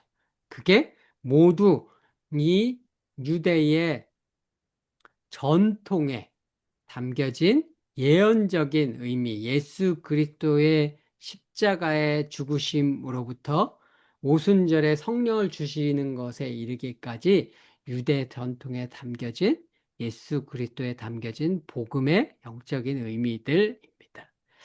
그래서 오순절은 이렇게 예수 그리스도의 성령을 선물로 받는 것을 이제 예언적으로 이제 의미하는 것이 유대 전통에 담겨져 있고, 이 오순절의 전통이 어떤 의미가 있냐면 이때가 추수의 절기라고 그랬잖아요. 근데 이 오순절이 이방인의 추수를 의미하는 것이 있습니다. 아까 오순절 때 어떤 기도를 한다 그랬죠? 씨를 뿌리는 것은 우리가 하는 것이지만 거두는 것은 하나님의 손에 달려 있습니다. 라고 기도를 한다고 했잖아요. 근데 추수를 한다는 것은 추수를 해서 곡식 창고에 걷어들이는 거죠. 그죠? 근데 신약 성경에서 추수해서 곡식 창고에 걷어들이는 것을 영적으로 영혼을 구원해서 하늘나라에 들어가는 것에 대한 비유로서 굉장히 많이 쓰이죠. 그죠? 그래서 오순절의 사건을 통해서 영적으로 알곡으로 천국 창고에 들여지는 이방인의 추수 역사가 시작이 되어지는 것을 오순절의 그 성령의 강림을 통해서 얘기를 하는 겁니다. 이때 오순절의 때에 읽는 토라 포션이 있습니다. 유대인들이 있는 성경 읽기 표가 있다 그랬죠. 유대인들의 성경 읽기 표 중에 오순절에 읽어야 하는 책이 어디냐면은 룻기가 있습니다. 이 오순절 때 출애굽기 19장 20절을 읽어요. 출애굽기 19장 20절이 먼저 이스라엘의 시내산의 당도에서 십계명을 받는 이야기입니다. 그러니까 오순절에 역사적 의미가 있는 이야기니까 출애굽기 19장 20절을 먼저 읽고요. 그 다음에 룻기를 읽습니다. 룻기를 읽는데 룻과 보아스가 결혼하는 이야기이면서 이방인인 룻이 하나님의 백성으로 편입되어지는 이야기죠. 그죠? 그 룻기의 얘기가 언제 일어나요? 추수 때에 일어나죠. 유대인들은 이 룻기에 일어난 사건이 오순절경에 일어난 일로 여깁니다. 그래서 오순절의 때는 이방 여인인 룻이 하나님께로 돌이킨 것을 기념하는 절기예요. 그래서 이방 여인인 룻이 하나님께 돌이킨 과거의 사건을 기념할 뿐만 아니라 그것이 앞으로 오순절의 성령의 역사를 통해서 이방인들이 하나님께로 돌이킬 것에 대한 예표로서 또한 동시에 작동하는 거죠. 이 오순절에 그래서 이런 의미가 이방인의 추수라고 하는 의미가 이 안에 이제 담겨져 있는 겁니다. 오순절에 이제 성령의 역사가 일어나고 그래서 이스라엘의 그 사도들이 외국어로 이때 방언은 외국어죠, 그죠? 외국어로 막 이제 기도를 하기 시작하니까 전 세계 각 나라에 온 사람들이 다 이해를 하기 시작을 했습니다, 그죠? 그래서 뭐라고 나냐면 사람들이 오해를 했죠. 어떻게 왜냐면 이 사람들이 술 취한 거 아니야? 이게 도대체 무슨 일이야? 서로 놀랐고 당황해서 이게 도대체 어찌된 일이야? 서로 물으면서 이 놀라운 사건을 이 사람들이 어떻게 해석을 했냐면 이게 이해가 안 되는 일이잖아요. 그죠? 이 갈릴리 사람들이 우리나라 말로 어떤 사람은 이란 쪽에서 왔고 어떤 사람은 로마 쪽에서 왔고 어떤 사람은 터키 쪽에서 왔고 언어가 그때 헬라어를 쓰고 어떤 사람은 다 언어가 다른데 각각의 언어로 이야기를 한단 말이에요. 그 이걸 이해가 안 되니까 이걸 어떻게 이해해야 할지 해석을 해야 되잖아요. 그죠? 이해가 안 되니까 이해를 하기 위해서 해석을 한 게 뭐냐면 이 사람들이 술에 취했나? 술을 많이 먹어서 그런가? 뭐 이런 식으로 오해했죠. 그죠? 그걸 오순절 사건을 나름대로 해석한다고 한 것이 그런 오해에 불과한 것이었습니다. 2장 12절 말씀은 이게 다 서로 놀라고 당황해서 서로 이르되 어찌된 일이냐 이 말씀이거든요. 그게 사람들은 이 사람 술 취한 거 아니냐 이제 라고 사람들이 해석을 하니까 바울이 등장을 해서 그게 아니다라고 이제 설명을 쭉 해주죠. 그래서 설명을 해주면서 오순절에 일어나는 그 성령의 사건의 진정한 의미가 무엇인지 이제 쭉 설명을 이제 설교를 통해서 해주게 됩니다. 그래서 이 베드로의 그 설명에 나타난 오순절 사건의 의미, 이게 진정한 오순절 사건에 대한 오순절 성령 강림 사건에 대한 진정한 해석이죠. 오순절 사건에 대한 진정한 해석, 그 의미가 무엇인지 잠깐 이제 이야기를 해드리도록 하겠습니다. 이 오순절 사건은 먼저 이게 보게 되면 시내산 사건의 반전이다 이렇게 되어 있습니다. 이거는 시내산 사건과 유사한 점이 오순절 사건은 시내산 사건과 유사한 점이 많이 있습니다. 그래서 어떤 학자들은 뭐라고 얘기를 하냐면 오순절 성령 강림 사건이 두 번째 시내산 사건이다. 세컨 사이나이 이벤트다. 이렇게 이제 학자들은 말을 만들기 좋아하잖아요. 그러니까 이렇게도 표현을 합니다. 세컨 사이나이 이벤트, 두 번째 시내산 사건이다. 왜냐하면 유사한 점이 많아요. 첫째, 모세가 그때 어떤 유사성이 있냐면 하나님이 등장하시죠. 시내산에서 하나님이 등장하죠. 그죠? 성령 강림도 성령 하나님이 등장하시는 거잖아요. 그죠? 그 나타나는 모습이 비슷하죠. 시내산에서 하나님이 강림하실 때 어떠셨어요? 천둥 같은 소리 가운데, 불 가운데, 번개 가운데 하나님께서 등장을 하셨습니다. 성령이 강림하실 때 폭풍 같은 소리, 그죠? 그리고 불 가운데 강림하셨죠. 그죠?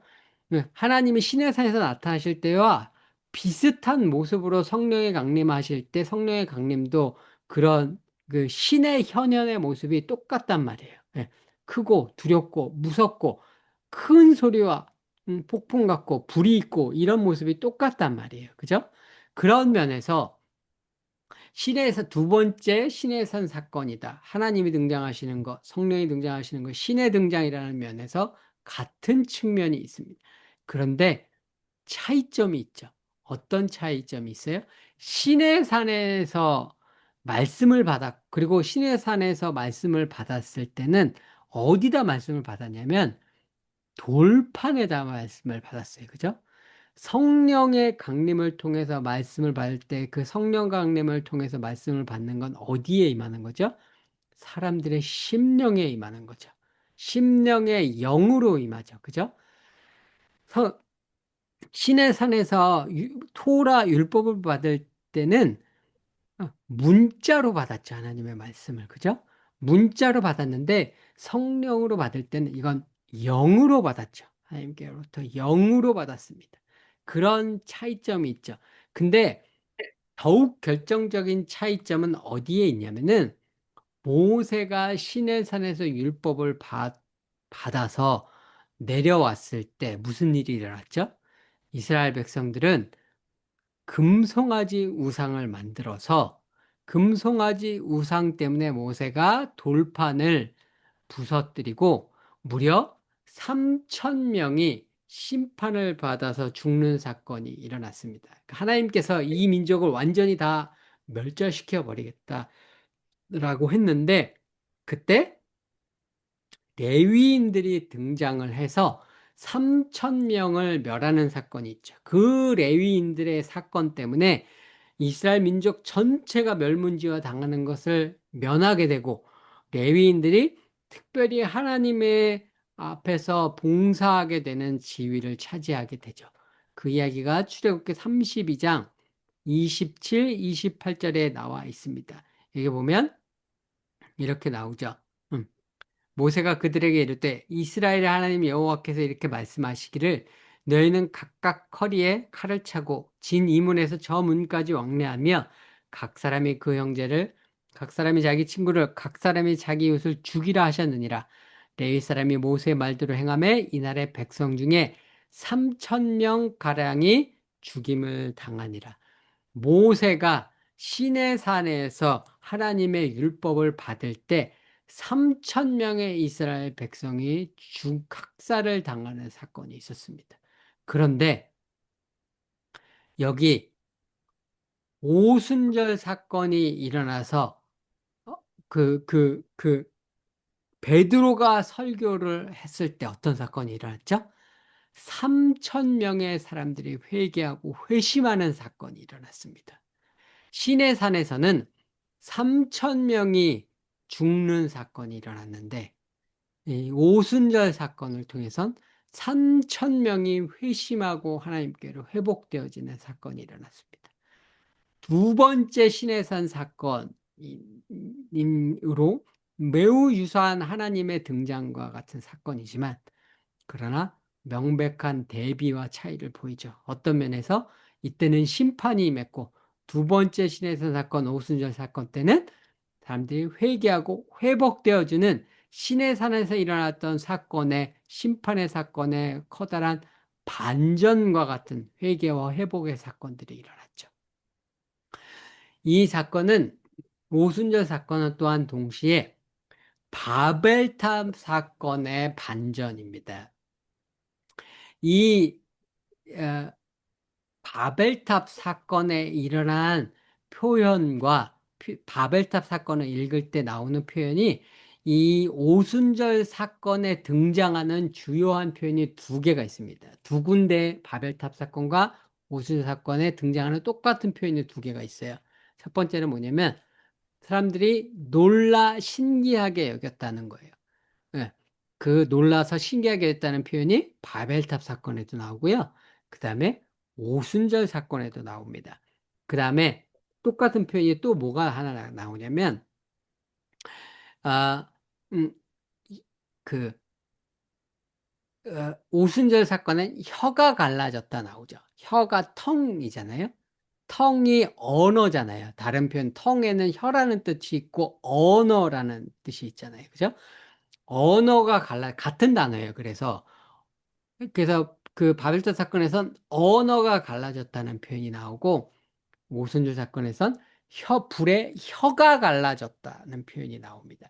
그래서 사람들이 놀라서 당혹스러워했다, 혼돈스러워했다, confused 혹은 영어로 하면 bewildered 놀라서 당혹스러워했다는 표현과 언어 혀가 갈라졌다는 표현 두 가지가 이 바벨탑 사건과 오순절 사건에 공통으로 등장을 합니다. 그런데 바벨탑 사건은요, 왜 사람들이 놀랐냐면은 알아듣다가 못 알아듣게 돼서 놀랐죠. 그죠? 근데 오순절 사건은 왜 놀랐어요? 아, 원래 못 알아들어야 되는데 알아들어서 놀랐죠. 그죠? 이게 바벨탑 사건과 완전히 반대되는 반전이죠. 알았던 사람들이 못 알아듣게 됐는데 못 알아듣게 된 사람들이 다시금 알아듣게 되었다. 회복이죠.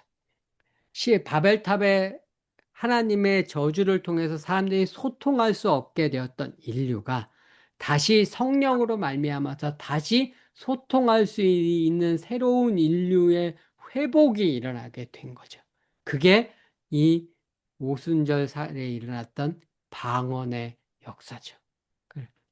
언어를 통해서 나뉘어졌던 인류가 성령을 통해서 다시 하나의 인류로 새로운 피조물로 다시 소통할 수 있는 새로운 하나님 안의 신인류로 하나님의 백성으로 하나된 인류로 새로운 피조물로 회복되어지는 역사 그것이 이제 오순절 사건입니다.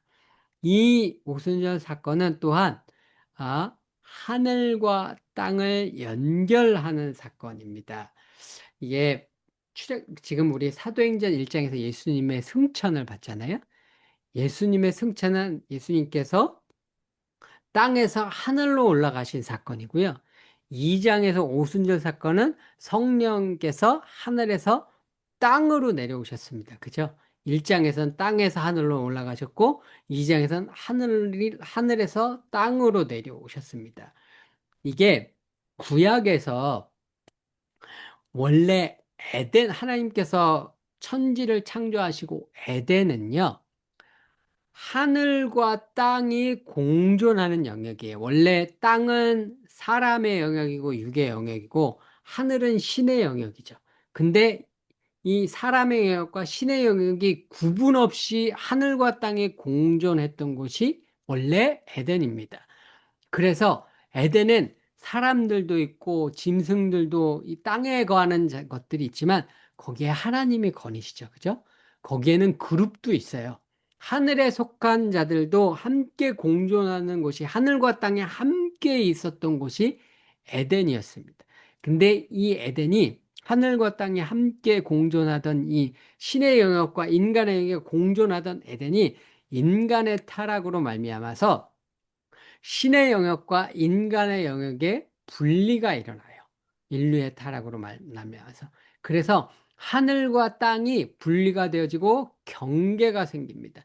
신의 영역과 인간의 타락한 인간의 영역, 땅의 영역에 분리가 일어나게 되고, 그래서 하나님께서 예를 들어 천사들 같은 경우에는 사람들과의 경계를 놔서 천사들은 하늘의 영역에 사람은 땅의 영역에 있도록 경계를 지어놔서 이 경계의 구분을 넘어가지 못하도록 하셨습니다. 하늘에 속한 자들이 땅에 속한 자들과 교류할 수 없게 만드신 거죠. 그런데 사람들은요, 끊임없이 그 안에 땅에 속한 자로 살면서 하늘에 향한 갈망, 신을 향한 갈망이 있어요. 이 기본적으로 이 내재되어져 있는 그, 인간에게서 그 채우고자 하는 영적인 갈망이 있단 말이에요. 그래서 사람들은 끊임없이 이 땅에 거하면서도 땅으로 올라가려고 노력하는 갈망이 있어요. 그래서 자기네들이 잃어버린 그 하늘의 영역, 신의 영역에 닿으려고 부단히 인간은 노력하게 돼요. 그 인간의 하늘에 닿으려는, 신의 영역에 닿으려는 그 인간의 부단한 노력이 낳은 산물이 뭐냐? 그게 신전입니다. 그, 그 신전이라는 것은 땅에 사는 인간이 하늘에 신의 영역에 닿고자 하는 인간의 욕망의 집약체가 신전이에요. 그래서 신전은 땅에서 하늘을 만나는 곳, 땅에서 하늘과 연결되어지는 곳, 그것이 신전입니다. 그래서 영어로는 Gate to Heaven이라고 그래요. 예, 하늘에 닿을 수 있는 문, 그게 신전이고, 그게 뭐냐? 그게 바벨탑입니다. 근데 그래서 보면 야곱이 베델에서 꿈을 꾸는데 하늘로 이어진 사다리를 보잖아요. 그죠? 하늘로 이어진 사다리를 보고 아, 여기가 하나님이 계신 곳이구나 하고 제단을 쌓죠. 그죠? 여기가 하늘이 하나님이 계신 곳이야. 베델이 무슨 뜻이에요? 하나님의 집이란 뜻이에요. 내가 잠을 잔 이곳이 하나님이 계시는 곳은 왜? 하늘로 연결이 되어 있잖아요. 그래서 그렇게 생각을 하는 겁니다. 근데 고대의 신전들은요, 어디에다가 그래서 세웠냐면 꼭 산 꼭대기에 세웠습니다. 왜냐하면 산은 하늘에 가장 가까운 곳이니까요. 그래서 내가 인간이 하늘에 닿으려고 하는데 산이 있으면 높은 곳이니까 거기가 하늘의 신의 영역에 가장 가깝잖아요. 그러니까 신자는 언제나 어느 곳이든지 자기네들이 닿을 수 있는 곳에 가장 높은 곳에 세우는 겁니다. 그래서 산 꼭대기에 늘 신전이 있게 마련인데 바벨탑은 바벨탑은 바벨탑이 세워진 곳은 시날 평야라고 되어 있는데 평지였습니다. 오늘날의 여기가 이라크의 우르에 해당되는 곳입니다. 이라크의 우르 쪽인데 여기는 평지이기 때문에 산이 없습니다. 이게 우르에 있는 지구라트입니다. 우르 이라크 여기는 이라크 남부 쪽이거든요. 이제 그쪽 만 쪽에 바다 쪽에 가까운 도시입니다. 이게 우루가 이제 발굴된 우루 도시 이 전체의 일부인데 도시의 제일 한 가운데 있었던 게 신전입니다. 보시면 이게 다 평지죠. 어, 그래서 이 지구라트 이게 바벨탑입니다. 이 바벨탑은 그래서 신전인데 평지기 때문에 높은 곳이 없기 때문에 높게 쌓은 인공산이에요. 그래서 하늘에 닿기 위해서, 신에게 가까이 다가가기 위해서 평지에 만든 높은 산의 모양으로 만든 신전, 그게 지구라트 바벨탑입니다. 그래서 이런 평지에서는 언제나 이런 아, 산과 같은 모양으로 하늘을 향해서 신전을 만들어요. 그래서 이집트 같은 경우에는 거기도 평지니까 피라미드 형태의 산 모양의 신전을 만들게 되는 거죠. 이게 나중에 후대에 가게 되면은 처음에는 산 모양으로 신전을 만들다가 이게 비효율적이죠. 그래서 그리스 로마 시대 때 가게 되면 기둥을 세우는 형태의 신전을 만들죠. 이거는 인력이 이 건물을 이렇게 피라미드나 이렇게 세우려면 건물을 통으로 계속 세워야 되니까 돌도 많이 들어가고 시간도 많이 들고 힘들죠. 나중엔 그리스 로마 쪽으로 가게 되면 기둥을 쌓는 형태로 신전이 그리스 로마 쪽에서 변하게 되는 겁니다. 그리고 그 기둥이 상징하는 건 뭐냐면 나무입니다. 그래서 나무는 고대의 모든 종교에서 오늘 샤머니즘도 마찬가지예요. 샤머니즘, 우리나라 샤머니즘도 마찬가지고 동양 샤머니즘도 마찬가지인데 나무는 땅의 인간을 하늘로 연결시켜주는 매개체거든요. 그래서 나무는 하늘로 뻗어 있잖아요. 높이 올라가잖아요. 그래서 인간을 신으로 연결시켜주는 나무로서의 신적인 역할이 있다라고 여겨져서 사람들은 고대로부터 나무를 숭배했습니다. 그래서 우리나라의 천하대장군, 지하대장군 나무가 괜히 그 나무를 신으로 섬기는 게 아니라 하늘로 이어주는, 하늘로 뻗어 있는 거기 때문에 그런 거예요. 그래서 고대의 우리나라 신라의 금관 있죠. 지난번에 트럼프 대통령한테 이재명 대통령이 선물했던 신라의 금관들, 그 금관이 상징하는 것도 그것도 나무입니다. 그 신라의 금관에 나무 옆에 가지가 있는 거예요. 그게 왕의 왕권이 하늘에 이어주는 사람이라는 의미이기 때문에 그 왕관에 나무들이 이렇게 있는 겁니다. 어쨌든 그 모든 신전, 나무, 이 모든 것들이 다 인간이 잃어버린 하늘로 연결하려고 하는 인간의 노력이에요. 그런데 중요한 거는 인간이 아무리 노력을 해도 인간의 노력으로는 하늘에 닿을 수가 없어요. 인간의 노력으로는 아무리 그들이 노력을 해도 하늘의 영역, 신의 영역에 닿을 수가 없어요. 인간이 잃어버린 그 하늘에 닿으려면 유일한 방법이 뭐냐면 하늘이 땅으로 내려와야 되는 겁니다. 예. 하나님께서 친히 땅으로 강림하셔야지만 다시 하늘과 땅이 이어질 수가 있는 거예요. 그게 그래서 예수님께서 하늘의 보좌를 버리시고 땅으로 내려오셨던 것이고, 예수님께서 다시 승천하시니까 다시 성령을 땅으로 내려보내 주셨던 것이고, 계시록 21장에 가게 되면 새 하늘과 새 땅, 새 예루살렘이 등장하죠.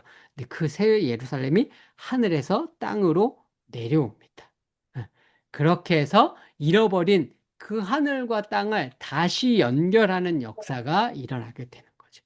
그래서 이 성령 강림 오순절의 사건은 잃어버렸던 하늘과 땅을 연결하는 사건. 바벨탑은 사람들이 자신의 노력으로 땅에서 하늘로 올라가서 하늘을 연결하려고 그렇게 노력했는데 결국은 될 수 없는 일이지만 결국 아, 이 하나님의 은혜로 땅으로 친히 내려오심으로 잃어버린 하늘과 땅을 연결시키고 회복시키시는 그런 역사가 일어나는 사건이 바로 오순절 사건이다 라고 이야기를 할 수가 있습니다. 이게 보게 되면 오늘날 우리가 AI를 통해서 사람들이 언어가 다시 사람들 간에 단절되었던 소통이 다시 일어나죠. 그죠? 그게 이 시대가 다시 완전한 하나님의 예수님의 재림을 통한 인류의 회복의 때, 말세의 때가 점점점 가까워 오기 때문에 이런 일들이 일어나는 거고요. 또 우리가 AI를 만드는 사람들이 이제 일론 머스크의 뉴로링크나 이런 데서 신경 다발을 연결해서 AI를 계속 작동을 시키면은 이걸 통해서 이 인간의 뇌 구조와 같은 작동을 하게 되면은 AI가 과연 혼이 생길 수 있는가? 인간과 같은 그런 걸 실험을 하잖아요. 이 사람들은 유물론자들이기 때문에 음, 인간이 작동하는 방식으로만 작동을 하면 혼이 생길지도 모른다는 기대를 가지고 있는 거죠. 그거는 인간이 땅에서 하늘로 가려고 하는 노력들이죠. 인간이 가진 것들을 인간 스스로 창조하려고 하는 노력이잖아요. 근데 아무리 신경다발과 같은 걸 AI를 수없이 연결을 해도 혼은 사람의 영혼은 생기지 않아요. 그건 오직 하나님께서 만드셔야만 되는 영역이란 말이죠. 그죠? 근데 어쨌든 오늘날 그런 일들이 일어나는 것들이 오늘날 우리가 정말 말세를 살고 있다는 징표이자 이제 증거들인 겁니다.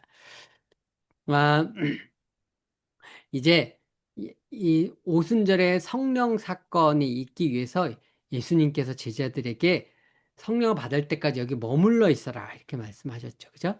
성령을 받은 다음에 제자들이 흩어져서 땅끝까지 복음을 전거하게 되죠. 그죠?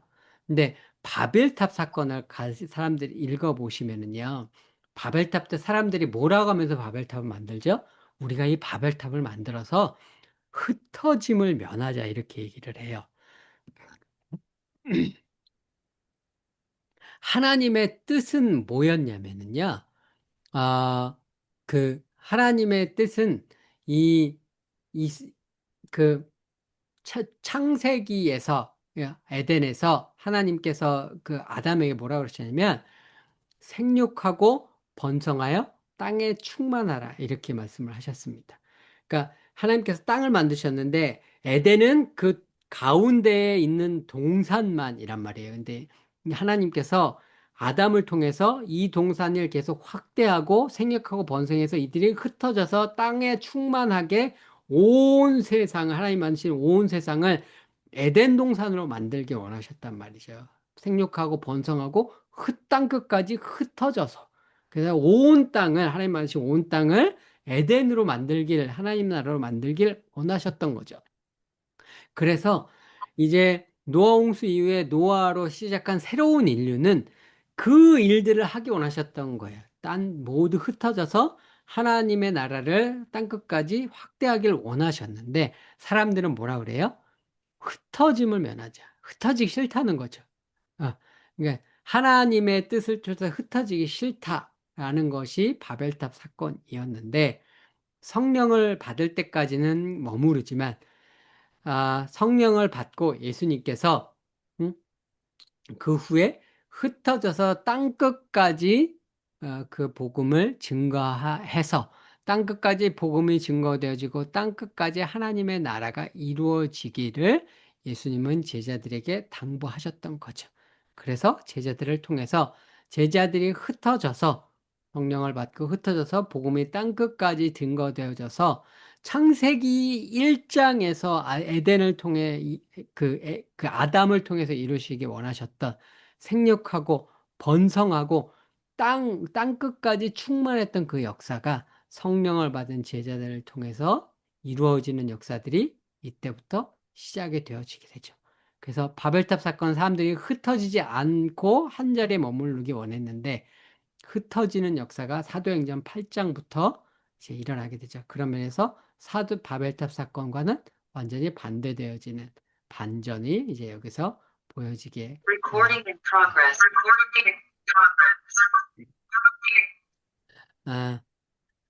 이제 여기서 오순절 성령의 사건, 성령 강림 사건이 또 하나 의미하는 바는 뭐냐면 성전의 완성입니다.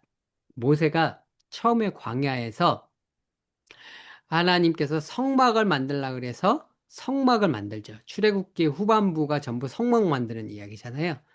성막을 만든 다음에 무슨 일이 일어나냐면 하나님의 영광, 쉐카이나 글로리, 하나님의 영광이 불로 그 성막에 임하게 됩니다.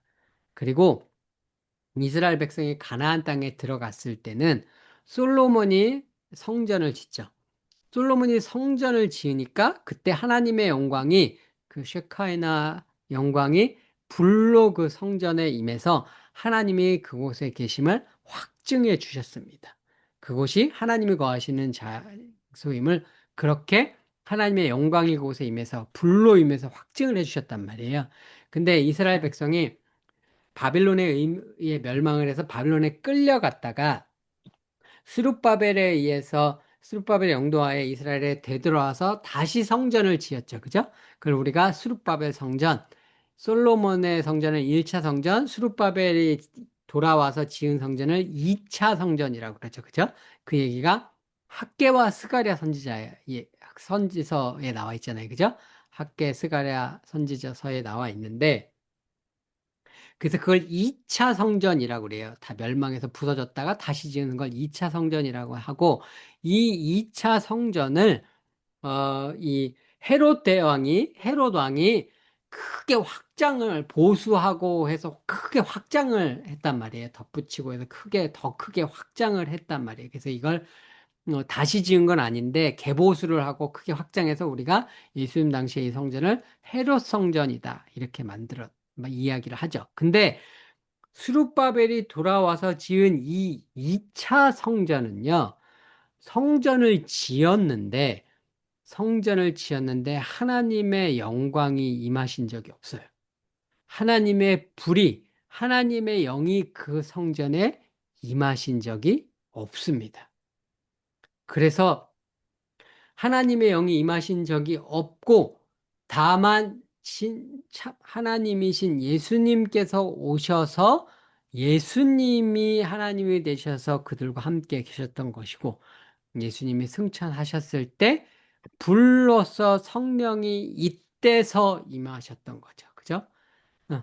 그때 2차 성전에 임하지 않던, 그래서 사람들이 늘 염려했던 하나님이 더 이상 우리와 함께 계시지 않는다라고 생각을 해서 이들이 기다렸던 이스라엘의 회복은 뭐냐면요. 하나님이 우리와 함께 계시는 거예요. 하나님이 우리와 다시 함께 계신다는 증표를 주셔야 이스라엘이 회복이 되는 겁니다. 근데 그 증표, 하나님의 영광, 하나님의 불이 이 오순절 사건을 통해서 임한 거죠. 그래서 진정으로 이제 그 2차 수룹바벨 2차 성전으로 성전이 완공이 된 것이 아니라 오순절 성령의 사건이 하나님의 백성들에게 임함으로 말미암아서 진정한 성전이 완성이 된 거죠. 그래서 진정한 성전은 뭐예요? 하나님의 사람들이죠. 성령이 불로 임한 그 하나님의 사람들이 진정한 성전이고, 그 하나님의 사람들을 통해서 진정한 하나님의 성전이 이제 완성이 되어지게 되는 겁니다. 이 오순절 사건이 가지는 또 다른 의미는 뭐냐면, 이 오순절 사건은 바로 이스라엘의 회복을 의미하는 사건입니다. 그게 왜 그러냐면, 바울이 설교를 하니까 3천 명의 사람들이 듣고 회개하고 예수님을 믿었잖아요. 그 바울의 설교를 들었던 사람들이 다 어디서 왔냐면은 사도행전 2장 5절에 보면 바울의 설교를 그 오순절 성령 강림의 사건 때문에 모여들어서 의아해하면서 바울의 설교를 들었던 사람들이 어디서 왔냐면 경건한 유대인들이 천하 각국에서 왔대요. 천하 각국이 뭐냐면 영어로 보니까 every nation under heaven 이렇게 돼 있습니다. 그러니까 세상에 있는 모든 나라에서 유대인들이 다 왔다는 거예요. 그 사람들이 어디에서 왔냐면 9절, 10절에 보게 되면은 바데인과 메데인과 엘라민과 메소포타미아와 유대와 갑바도기아, 본도와 아시아, 부르기아, 밤빌리아, 애굽, 구레네, 리비아, 로마 이런 곳으로부터 왔다고 돼 있습니다. 이게 지도를 보면 이 사람들이 어디에서 온 거냐면은 이 사람들의 리스트가 이게 총 15개의 나라입니다. 여기에 있는 이 15개의 나라를 다 하면 이렇게 나옵니다. 이 사람들이 로마에서 온 사람도 있고 구레네에서 온 사람도 있고 엘람, 가장 동쪽의 엘람, 오늘날의 이란 지역입니다. 이쪽에서 온 사람들이 있고 터키 쪽에서 온 사람들이 있어서 지중해 지역 전 세계로 지중해에서 유대인들이 전부 다 왔어요. 거의 당대의 세계관으로 보면은요, 거의 전 세계 다에서 온 겁니다. 유대인들이 전 세계로 흩어져 있는데 그들의 세계관에서 그들이 알고 있는 거의 전 세계에 있는 모든 유대인들이 온 거예요. 그런데 이 유대인들이 와서 예수님을 믿게 됐는데 베드로가 이들을 뭐라고 지칭을 하냐면은 2장 36절에 보게 되면은 그런즉 이스라엘 온 집, 이 사람들을 베드로가 뭐라 그러냐면 이스라엘 온 집은 확실히 알지니 너희가 십자가에 못 박은 예수를 하나님이 주와 그리스도가 되게 하시느니라. 예수님이 메시아, 그리스도가 메시아잖아요. 예수님이 메시아다. 베드로가 이렇게 설교를 하는데 뭐라고 얘기하냐면 너희 이스라엘 온 집은 알아라. 이렇게 나옵니다. 영어로 보면 All the house of Israel 이렇게 나옵니다. 이 표현이 어디에 나오는 표현이냐면은 에스겔서 37장 15, 16절에 나오는 표현입니다.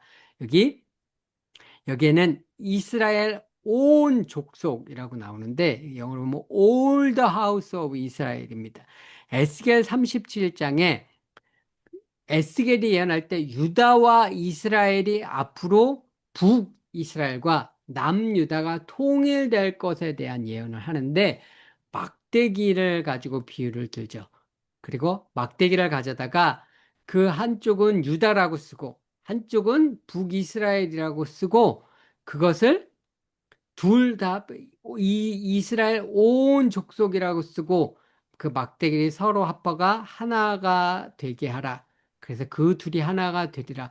북이스라엘과 갈라진 남유다가 하나가 될 것을 하는 예언인데 이 갈라진 북이스라엘과 남유다가 하나 되어지는 것을 뭐라고 얘기를 하냐면 이스라엘 온 족속이다라고 얘기를 했습니다. 이 표현을 바울이 그러면 이 표현은 회복된 이스라엘을 의미하는 표현이에요. 근데 베드로가 지금 설교를 하면서 너희 이스라엘 온 집은 들어라 라고 하면서 예수님을 합니다. 다시 말해서 베드로는 이 사람들을 회복되어질 이스라엘 모든 족속이다 라고 이야기를 하고 있는 겁니다. 그리고 회복되어야 할 이스라엘 12지파 모든 족속이라고 이야기를 하고 있는 거고 그 사람들이 3,000명이나 다 예수를 믿었다는 건 이스라엘 12지파 모든 나라 가운데 예수 그리스도가 증거되었다. 이제 라는 뜻입니다. 그래서 결국 이것이 의미하는 바가 뭐냐면 이스라엘의 회복이죠. 1분만 더 할게요. 또한 동시에 이게 열방의 회복을 의미하는 겁니다. 아까 이 지도에서 이게 그 당시 세계관의 거의 전 세계라고 했잖아요. 거의 전 세계인 이유가 빠진 나라들이 있죠. 그러면 빠진 나라 서쪽에 서바나, 그들 알고 있는 서쪽에 서바나, 남쪽에 이디오피아, 이디오피아. 그 다음, 지금 이 지도는 창세기 10장에 나와 있는 70개의 전 세계 민족의 분포도입니다. 그러면 이 창세기 10장에 나오는 전 세계 70개 민족의 분포도가 이런데 이스라엘에 와서 회복된 사람은 요 정도예요. 그러면은 회복되지 않은 사람들은 어느 정도예요? 여기 정도만 남았죠. 그죠? 여기에 사도행전에서 여기에 증거되는 게 누구죠? 빌립이 이디오피아 내시에게 증거하죠. 바울이 로마에서 내가 서바나로 가서 증거하려고 얘기한다고 하죠. 여기까지 되면 창세기 10장의 세계관에 의하면 전 세계까지 복음이 증거가 되는 겁니다. 그렇죠? 그러면 전 세계까지 복음이 이들을 통해서 거의 전 세계까지 복음이 증거가 되어지면 거의 열방이 회복되어지는 역사들이 이제 일어나게 되는 거죠. 네, 오늘 여기까지 하고요. 9시 반까지죠, 저희 수업이. 예, 여기 마치고 저희 다음 주에 이어서 여기 이어서 하고 다음 주에 4강 강의 내용 또 올려드리도록 하겠습니다. 그럼 우리 이원찬 집사님 기도해 주시고 저희 마치도록 하겠습니다. 하나님 아버지 감사합니다. 오늘도 교수님을 통하여 많은 그 하나님의 말씀을 들었습니다. 저희 마음속에 그 말씀들이 살아서 하나님의 말씀을 좀 더 깊고 그리고 넓게 이해할 수 있는 그런 계기가 될 수 있도록 저희를 도와주시옵기를 바라며 예수님 이름으로 기도드렸습니다. 아멘. 아멘. 네, 참 다음 주는 월요일 날은 이제 명절이고 이제 목요일 날은 또 제가 다른 사역이 있어서 목요일로 바꿔드릴 수가 없었어요. 그래서 다음 주는 휴강을 하고 저는 다다음 주 월요일 날 뵙도록 하겠습니다. 네, 다음 주 구정 명절 잘 세시고 다다음 주에 뵙겠습니다. 네, 네, 수고하셨습니다. 감사합니다. 네, 수고하셨습니다. 명절 잘 보내세요. 명절 네, 잘 수고하셨습니다. 보내세요.